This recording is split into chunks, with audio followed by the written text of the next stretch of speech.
Welcome to my channel. Today I'm going to discuss 5 INTJ challenges. We have all heard the sometimes mythical descriptions of INTJs who are masterminds who have a strategic plan for dominating the world. It is not all entirely myth either. INTJs can be brilliant strategists and often do amazing things with their minds. These things have brought a lot of attention to the strengths of INTJs, but today I'm going to talk about 5 challenges INTJs face. The first challenge is the area of feelings and emotions. To begin with, our feeling cognitive function is third in the list, down in the area that we often describe as having the development of a 10-year-old child. Not only that, but our feeling function is introverted and therefore inwardly directed. When we feel, we would be quicker to have self-pity than to suffer over the woes of humanity. We also find that feelings and emotions are chaotic and come for illogical reasons. When they arrive, they tend to disrupt our thinking process, and thinking is where we would rather hang out. We want to feel that we are in control and that we can think our way through things, but emotions go their own path, and it is seldom a rational, thought-out trail. I have faced a number of very traumatic events in my life. The loss of each of my parents, of course, but the one that hurt the most was the failure of my first marriage. They say that the loss of a spouse is the worst form of death for anyone to face. But in my divorce, I lost my spouse because she simply walked away. She chose to leave. In death, unless it is a suicide, it is not a loss that was chosen, it just happened. But to have your wife choose to walk away is in some ways even worse. Of course, the thinking side of my brain understood that if she thought so little of me that she wanted to leave, she was hardly worthy of my affection, and so I should welcome the fact that she left. But my little tertiary introverted feelings didn't want to be reasonable about it, and it was a completely miserable experience and outside of my control. It was a very dark time for me. I remember one night thinking to myself that I wish I could be like Mr. Spock on Star Trek and simply turn off my emotions entirely. Most of the time, we are good about keeping our emotions in the pen where they belong. We let them out when we interface with those in our inner circle. I'm quite a different person around my wife than I am around strangers, because she is connected to my feelings and emotions directly. She can make me happy, and she can hurt me, because she has my heart in her hands. I am fully open to her, but she is unique in this.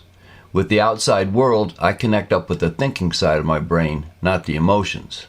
Another part of this is that we have a great deal of trouble understanding people who use feelings to make decisions. To us, they can appear to be either stupid or even insane, and it seems impossible to reason with them. You know that this step is beneficial and constructive, and they tell you that it will offend others. Your natural response is, so what? If it is the right thing to do and will make things better, who cares if people are offended? And of course, this just gets them angry, and you get nowhere. So our feelings and emotions are troubling for us to deal with. But since we are at least trying to keep this illogical side of ourselves in check, we find that dealing with the feelings of others is even more challenging. Have you seen the 1968 movie The Odd Couple?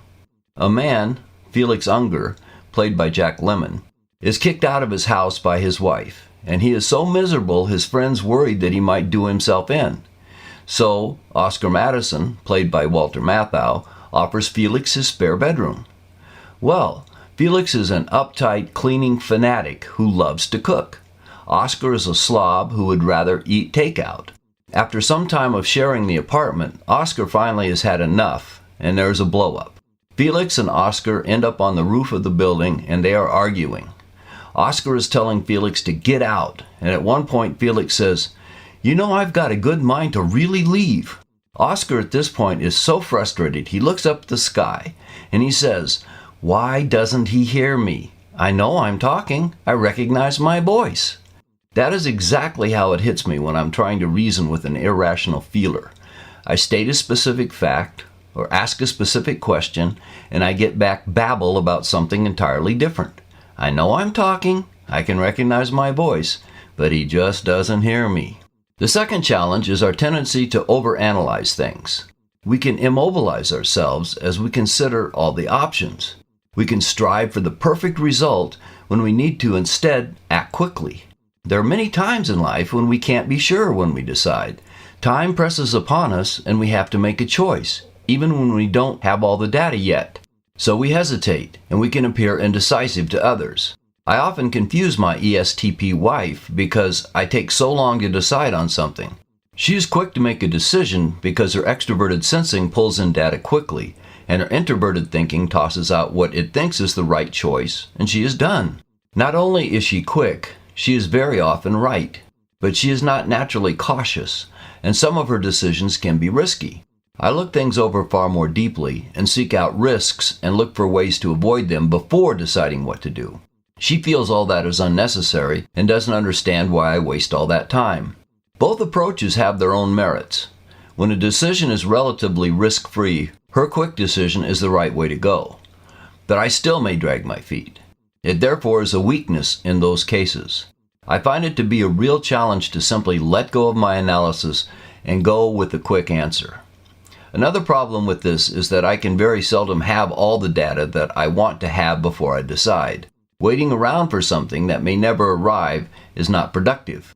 It can lead to procrastination, and I'm very good at that. It can relieve stress to be able to safely postpone a decision because it will give me time to look it over even more. Once something is decided, if my analysis spots a flaw, it is too late. I worry about that, and it can delay making a decision, while probably not adding any value to the decision when it is finally made. The third challenge is how to deal with unnecessary constraint. Compare dogs and cats. Wild dogs and wolves run in packs. A male lion may have a few females and a pride, but most cats are loners and wander on their own. A tomcat will be all over your neighborhood if you let him outside. A dog will stay in your yard, especially if you have a fence. He likes his turf and he will guard it, but for the cat, the entire world is his turf. The INTJ mind is far more like a cat than a dog. We seek innovation and interesting new things and alternate ways of doing tasks. If we get stuck into a repetitious environment, it is very difficult for us. Sometimes school can be like that, and it can be quite challenging. A job that is doing the same thing over and over again is like putting a tiger in a cage. Also, we look to the future, and trying to focus only upon a mundane, repetitive task in the here and now can be painful. Parties and small talk fall into this area. You are forced to meet strangers and talk about topics that are so shallow they wouldn't float a bottle cap. It is constrained into a narrow area of nothingness.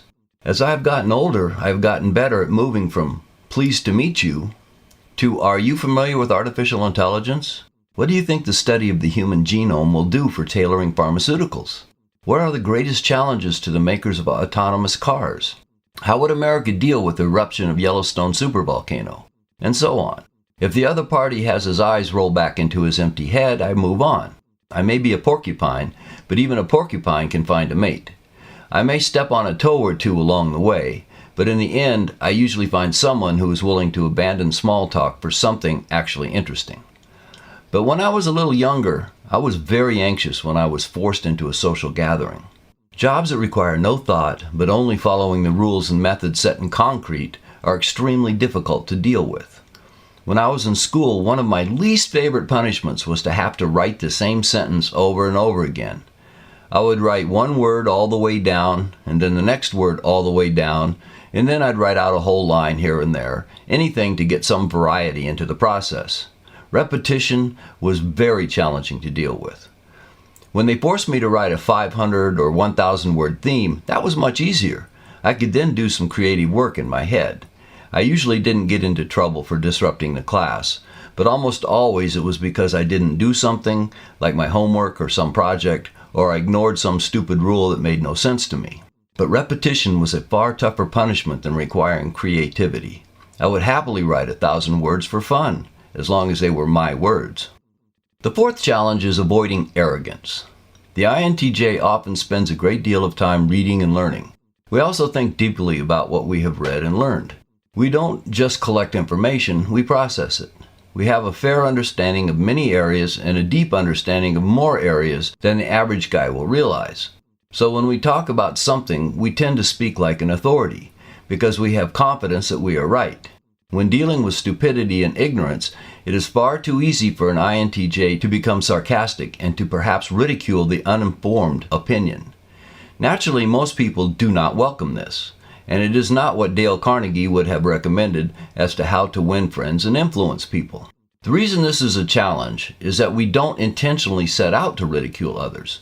We are focused on the ideas that are being discussed and not the feelings that lie behind them.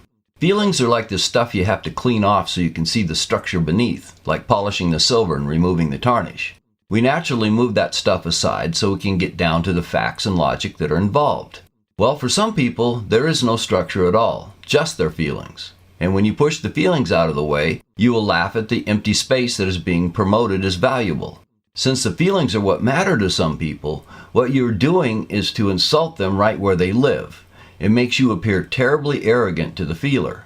Both of you are acting according to your method of making decisions, and it has created conflict. More than likely, neither side was intending to reach this point, but it happens.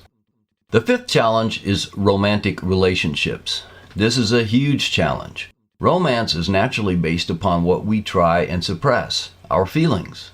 We have trouble communicating how we feel. We don't respond well to other people's feelings. We appear to be arrogant know-it-alls. And coming from this position, we want to win the heart of another. For myself, I couldn't see how a woman would ever find me attractive. Girls were like magical creatures to me, and I had no understanding of them or what they wanted in a relationship. This created two problems. The first was that it made me an easy target for a narcissist. Suddenly, here was a woman who was attracted to me. She was pretty, enthusiastic, and seemed like just what I wanted and needed. I fell for her instantly, and then the process ran its miserable course until she finally left me, thank goodness, for someone she thought was better. The second problem was that it hampered me from approaching girls so I could find one who would be right for me.